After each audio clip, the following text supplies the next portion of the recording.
రేపు కోనసీమ జిల్లా వెంకటాయపాలెంలో వైసీపీ కాపు నేతల సమావేశం జరగనుంది. సమావేశంపై విమర్శలు చేయడం సరికాదన్నారు ఎమ్మెల్సీ తోట త్రిమూర్తులు. కేవలం వైసీపీ వరకు మాత్రమే సమావేశం నిర్వహిస్తున్నామన్నారు. సోషల్ మీడియాలో జరుగుతున్న ప్రచారాన్ని ఖండిస్తున్నానని అన్నారు. పార్టీ బలోపేతం, పార్టీని ఎలా ముందుకు తీసుకెళ్లాలన్న దానిపై చర్చిస్తామన్నారు. సమావేశానికి బొత్స సత్యనారాయణ ముఖ్య నేతలు వస్తారని చెప్పారు. ఇక మరింత సమాచారం మా కరెస్పాండెంట్ శ్రీరామూర్తి అందిస్తారు. శ్రీరామూర్తి. సింధు, ఏదైతే ఇప్పుడు అందరి దృష్టి కూడా వెంకటాయపాలెం మీద పడింది. ఇది కోనసీమ అంబేద్కర్ కోనసీమ జిల్లా రామచంద్రపురం నియోజకవర్గంలోని వెంకటాయపాలెం ఎమ్మెల్సీ తోట త్రిమూర్తుల స్వగ్రామం. ఈ స్వగ్రామంలోనే తన రాజకీయ ప్రస్థానం ఇక్కడి నుంచే మొదలైంది.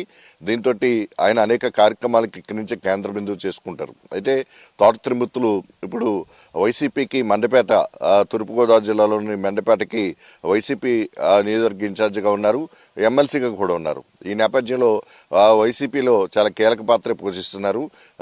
ఈ నేపథ్యంలో చూసినట్లయితే రేపు తన వెంకటాయపాలెంలో రాష్ట్రంలోని కాపు వైసీపీ నేతలతో కలిపి ఒక ముఖ్యమైన సమావేశాన్ని ఏర్పాటు చేశారు. అంటే ఈ సమావేశం ఏర్పాటు చేస్తున్నారని గత 5-6 రోజులుగా ఒక విస్తృతమైన ప్రచారం జరుగుతుంది. దీంతో కొంత సోషల్ మీడియాలో ఇతర కూడా ఈ మీటింగ్ మీద కొన్ని వ్యాఖ్యలు కూడా వస్తున్న నేపథ్యంలో ఆయన వ్యాఖ్యలను కూడా ఖండించారు. కేవలం పార్టీ ఏ విధంగా ముందుకు తీసుకెళ్లాలి, వైసీపీ పార్టీని కాపు నియోజకవర్గాలు ఏ విధంగా పటిష్టం చేసుకోవాలి, మొత్తం రాష్ట్రంలోని 50 మంది ఇంపార్టెంట్ కాపు నాయకుల్ని ఈ సమావేశానికి ఆహ్వానిస్తున్నట్టుగా కూడా తోట త్రిమూర్తులు చెప్తున్న పరిస్థితి ఉంది.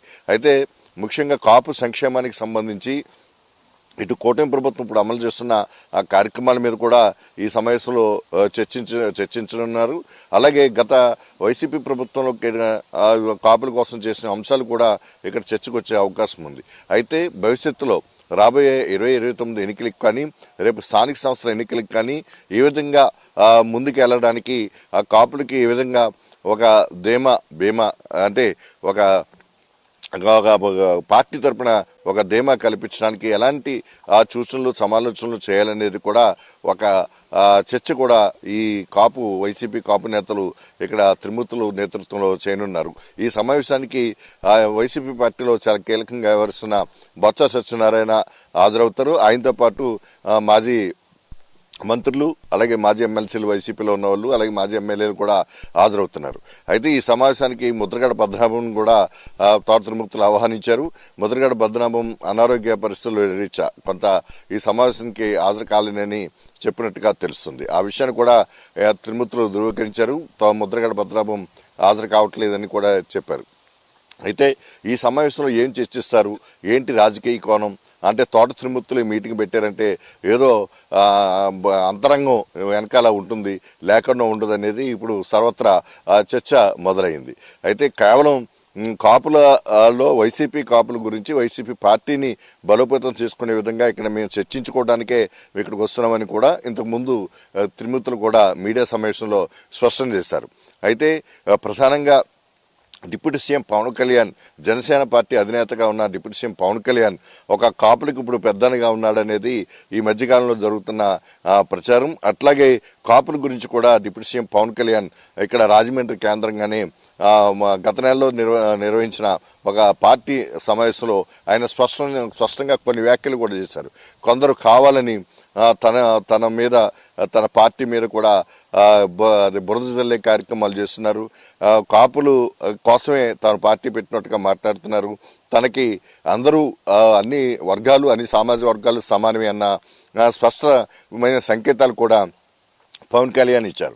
ఈ నేపథ్యంలో కాపులకి మీద చేసిన వ్యాఖ్యలను కూడా ఇక్కడ చర్చిస్తారా అంటే ఒక దశలో కాపు సీఎంగా అభ్యర్థి అని చెప్పేసి మీరు ఎవరైనా వెళ్ళి పోటీ చేసి గెలవండి అనేది కూడా డిప్యూటీ సీఎం పవన్ కళ్యాణ్ చేసిన వ్యాఖ్యలను కూడా ఇక్కడ పరిగణలోకి వైసీపీ తీసుకుంటుందేమో అనేది ఒక చర్చ కూడా నడుస్తుంది.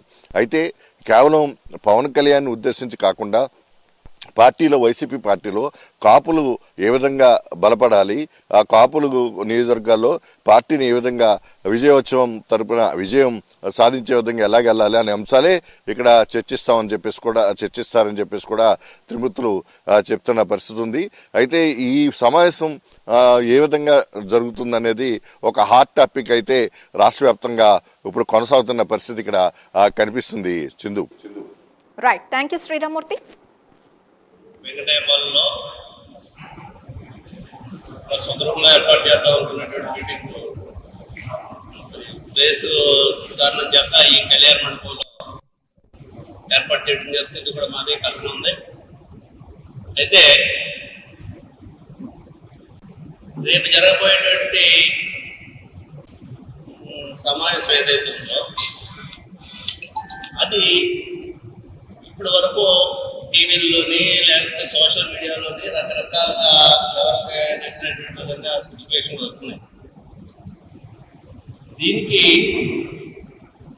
నేను ఇచ్చే సమాధానం ఏంటంటే మా పార్టీకి సంబంధించినటువంటి ముఖ్య నాయకులందరినీ పిలిచి ఒకసారి మనం చర్చించుకుందాం అనేటువంటిది, సమావేశం నడుపుకుందాం అనేటువంటి ఉద్దేశం. ఎందుకంటే రాష్ట్ర వ్యాప్తంగా ఉన్నటువంటి ముఖ్యమైనటువంటి నాయకులందరూ వస్తే మనం ఏ విధంగా ఏ జిల్లాలో ఏ పరిస్థితులు ఉన్నాయి, ఏ విధంగా ఉంది, ఎలా ఉంది, ఏ విధంగా దీన్ని ముందుకు తీసుకెళ్ళాలి అనేది